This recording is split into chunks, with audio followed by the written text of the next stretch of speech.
Hai guys, Rizky di sini. Akhir-akhir ini kita ngelihat adanya lonjakan yang cukup signifikan di harga komponen komputer. Tapi buat kalian yang memang darurat mau bikin komputer kecil untuk kerja di rumah, kita ada build PC kecil yang cukup murah. Mungkin bisa jadi referensi kalian kalau misalnya baru mau bikin komputer kecil-kecilan di rumah agar bisa bekerja dari rumah. Tapi sebelum itu, kalian jangan lupa untuk cuci tangan dulu sebelum nonton video ini karena kita nggak tahu di sekitar kalian ada bakteri atau virus apa. Pause video ini kalau misalnya udah cuci tangan, baru boleh lanjut.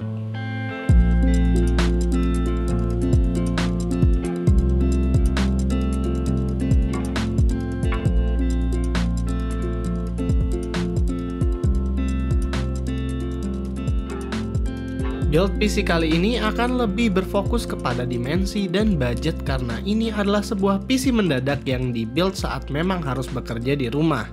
Memang, ada beberapa orang yang lebih memilih laptop ketimbang PC kecil, tapi ada juga beberapa orang yang masih mau memilih PC kecil mengingat experience-nya itu berbeda dengan laptop.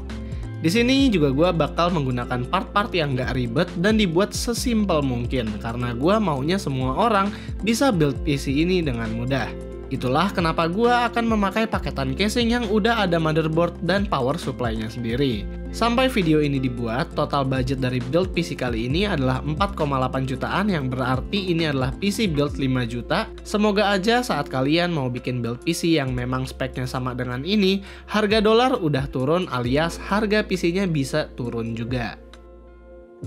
Jadi buat casingnya, gue bakal menggunakan ASRock A300 yang udah include motherboard dan power supply di dalamnya. Semua komponen-komponennya udah pre-installed juga, jadi ini bener-bener anti ribet. Selain simple, kelengkapan I/O-nya tetap lengkap, bahkan di depan ada audio jack yang terpisah dengan dua USB 3.1 Type A dan C connection alias koneksinya udah anti lemot-lemot klep. I/O di belakangnya juga koneksinya cukup lengkap, ada power port, display port, satu HDMI port, satu VGA port, dua USB Type A di mana yang satu 3.1 dan satu lagi 2.0. Jadi total ada 3 USB Type A yang bisa dicolok ke PC ini. Memang kedengerannya sih kayaknya sedikit ya konektivitasnya, tapi mengingat harganya cuma 5 juta, alias casingnya juga cuma 2 juta, udah plus sama Mobo dan lain-lain, ya ini not a bad deal. Selain dari fitur-fitur dan konektivitasnya, desain yang boxy begini juga selalu membuat kesan elegan dan profesional. Ya memang kelihatan buat kerja gitu. Bahkan kalau misal mini PC ini gue tempel stiker ThinkPad aja, kayaknya cocok deh. Kalau mau membuat setup PC yang gak neko-neko, mau kelihatan profesional dan memang membawa vibe produktif, menurut gue casing ini cocok banget. Seperti yang udah pernah di-review Michael, ngebuka casing ini cukup gampang. Di I/O belakangnya ada 4 sekrup yang tinggal dilepas aja dan casing ini bisa dengan gampangnya di-slide keluar. Motherboardnya menggunakan soket AM4 dengan chipset A300M. Jadi ini bukanlah mini ITX ataupun micro ITX, tetapi mini STX, sebuah sasis yang lebih kecil lagi tanpa colokan PCIe. Namun di bawah sini ada colokan M.2 yang udah support PCIe NVMe drive apabila kalian mau pakai SSD NVMe. Sayangnya di build kali ini gue nggak akan menggunakan SSD NVMe tapi hanyalah SSD SATA biasa yang 2,5 inch. Alasannya ya karena ini PC build yang budget minded. SSD yang gue gunakan kali ini adalah Cleve Neo 120GB yang udah pernah gue pakai di build PC sebelumnya. Buat kalian yang punya budget lebih dari 4,8 juta, kalian bisa beli yang kapasitasnya lebih gede lagi karena menurut gue 120GB itu memang terlalu maksa, kayak ya sejadinya aja gitu. Lebih baik pilih yang 240 atau yang 500GB kalau memang bisa. Tapi kalau memang seperti gue yang terlalu ngejar budget, 120GB sebenarnya masih bisa dipakai kerja asal nggak nyimpen banyak-banyak data. Ingat, apapun PC build-nya tentu harus pakai SSD.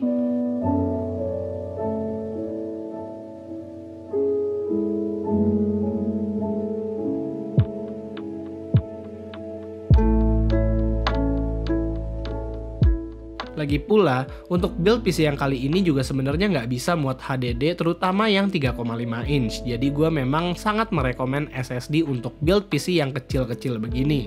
Buat masang SSD yang 2,5 inch ini, sayangnya agak ribet di ASRock A300. Pertama, kita harus copot motherboardnya dari standoff, lalu sekrup SSD-nya ke plat belakang mobo, baru abis itu motherboardnya kita pasang lagi. ASRock A300 juga menyediakan kabel penghubung ke SATA, jadi kita nggak usah ribet-ribet nyolokin SATA ke mobo dan power supply. Cukup satu kabel aja ke belakang motherboard untuk SATA connection dan SATA power. Buat RAM, gue memilih Corsair Vengeance LPX 8GB dual channel. Karena ini adalah Ryzen, maka dual channel itu termasuk wajib. Sebenarnya ada banyak pilihan lain di market selain Corsair Vengeance LPX ini, tapi karena kita lagi ada stoknya ini di gudang, ya kita pakainya ini. Buat Corsair sendiri, gue ngerasa produknya itu lebih terjamin karena garansi dari DTG. Di sini kita pasang RAM-nya itu kayak pasang RAM yang DIMM biasa, dan nanti nggak lupa kita harus set RAM-nya ke 2400 MHz. Nah, buat prosesornya, gue tadinya itu galau mau ngambil Ryzen 3 atau Athlon aja karena rencana awalnya gue mau bikin ini build yang budgetnya semurah mungkin. Cuman setelah dipikir-pikir, dengan perbedaan harga yang nggak terlalu jauh, sementara perbedaan performanya lumayan, mungkin lebih wise untuk memilih Ryzen 3 aja ketimbang Athlon. Tolong abaikan kotaknya, ini emang kotaknya kebetulan punya Ryzen 3 itu hilang, jadi adanya kotak 2400G. Ya udah, anggap aja ini box dari Ryzen 3. Jadi buat prosesor ini sebenarnya kalian fleksibel, kalau kalian mau performa yang lebih bisa pilih yang Ryzen 5 3400G, atau kalau budgetnya mepet banget baru bisa ambil Athlon. Dan yang ada di tengah-tengah itu adalah Ryzen 3 yang harganya masih masuk akal saat dolar lagi gila-gilanya naik. Buat kipasnya, karena kipas Red Stealth-nya terlalu tebel, jadinya gua pakai fan low profile dari ASRock-nya itu sendiri. Memang estetiknya kurang, tapi seenggaknya bisa berfungsi dengan baik.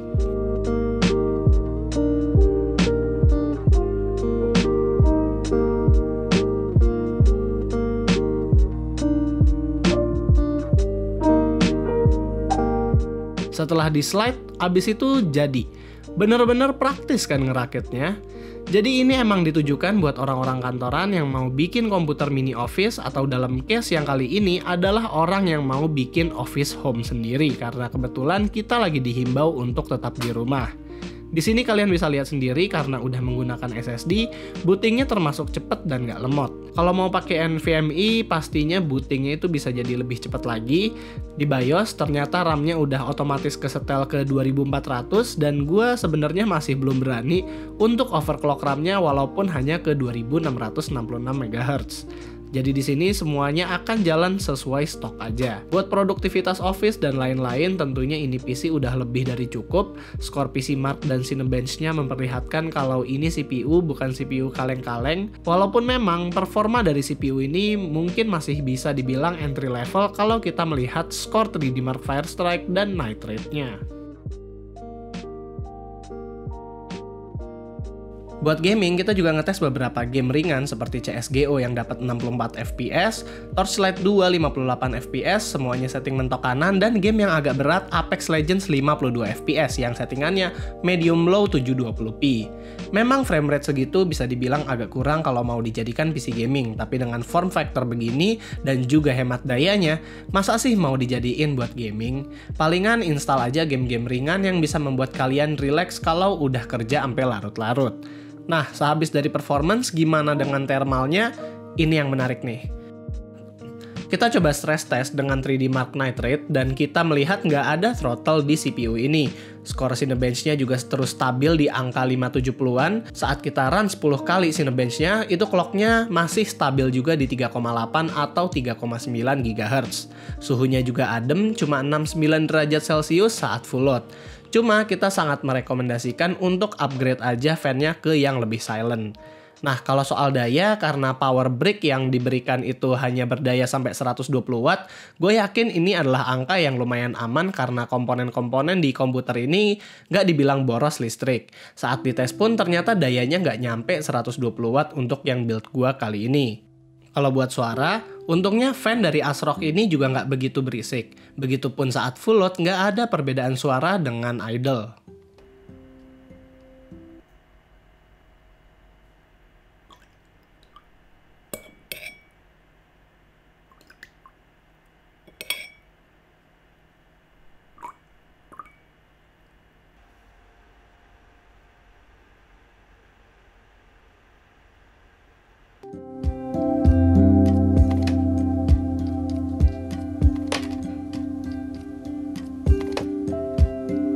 Jadi kesimpulannya, komputer mini ini cocok banget buat yang setupnya itu meja kecil atau memang yang hanya punya space kecil aja.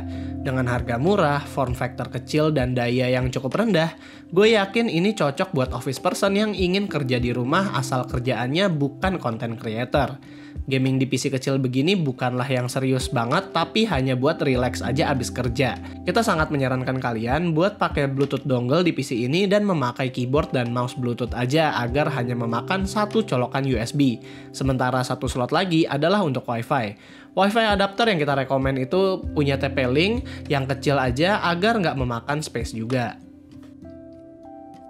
Dan untuk kekurangan dari PC build ini ya palingan upgradability-nya itu terbatas banget.